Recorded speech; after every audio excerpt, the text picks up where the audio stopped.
Life is busy and life is complicated.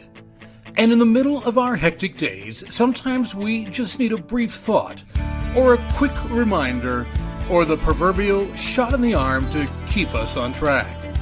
Sometimes what we need is just a bit of wisdom, or a fresh idea, or a touch of inspiration to keep us going. Sometimes we just need a little something in our day. This collection of Life Talks podcast shorts are written and produced to provide the listener a quick thought or an uplifting idea in a convenient 5 to 6 minute time frame. These are produced for the busy individual who needs a lift in their day, but who's pressed for time. It is our hope that these podcast shorts will make your day a bit brighter and a bit richer. There is no God. It's not an unfamiliar statement. In fact, it permeates much of our modern thinking, which begs the question if our modern thinking is really either modern or thinking. I think that the mentality that there is no God is centered primarily on the fact that we don't want a God. Therefore, out of convenience, we simply declare that there is none, for we fear that the experiences that we crave will be snatched from us.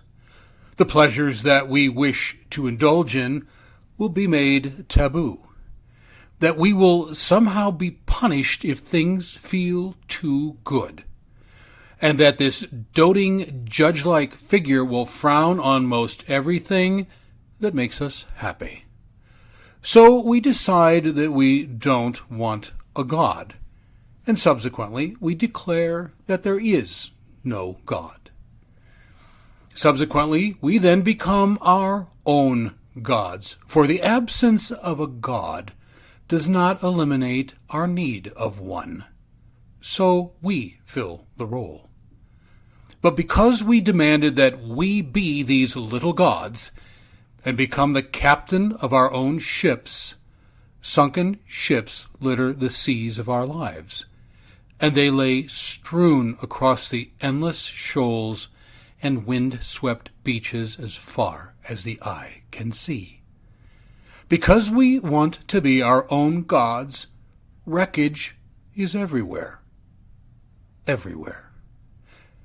And because the validity of our own godhood is thrown into question by the repeated occurrence of such disasters, we shake our fists and we declare that there must be no God because he would not have allowed such tragedies of this magnitude to happen. How could a loving God permit so much carnage? We ask how a compassionate God could stand by and consent to devastation and destruction of this magnitude. Clearly, then, our hypothesis that there is no God is supported by the shipwrecks, when what we're really proving is that we are no God. So really the issue is not that there is no God. The issue is that we are trying to be God, and that we don't do it all that well. In fact, we are reaping the consequences in monumental ways. And if we are enraged by the shipwrecks made up of missed opportunities, broken marriages, fractured families, financial destitution, crushed dreams, hopes gone hopeless, friendships aborted, a culture in demise, losses without number, and so much more, it is ourselves to whom we must be enraged. For we said there is no God, and we presumed the power, and the wisdom, and the intelligence, and the discernment to take the place of the God that we said didn't exist. And if we are actually going to do that, we also have to assume the consequences of that choice. Therefore, Maybe the greatest evidence for God is the destruction we have caused in claiming to be God. Maybe the thing that we should be looking at is the failure of mankind to be his own God and the captain of his own ship. For if you look around you today, all that we have done is to sink those ships. And we've sunk thousands of them.